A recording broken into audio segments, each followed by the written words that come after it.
Hello my friends, welcome to the channel. So if you're looking to program your Xfinity remote to your TV, here's a quick and easy guide to get you set up in just a couple of minutes. So first, make sure your TV is turned on, of course. Now grab your Xfinity remote and follow my steps. Right, so step number 1, press and hold the setup button until the LED at the top turns green.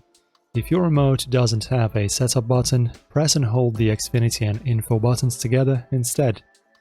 Step 2, once the LED turns green, enter the 5-digit code for your TV brand.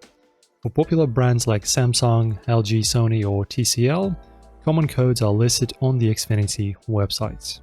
Right, so step number 3, after entering the code, press the power button. If your TV turns off, the setup is complete. If it doesn't work, repeat the steps with a different code for your TV brand. And if none of these codes work, try to auto-search method. Press and hold setup until the light turns green, then press 911. After that, repeatedly press the channel up button until your TV turns off. And once it does, press the setup button again to lock in the code. And that's it, your Xfinity remote should now control your TV. If you found this guide helpful, be sure to like and subscribe for more stuff like this, and thank you for watching.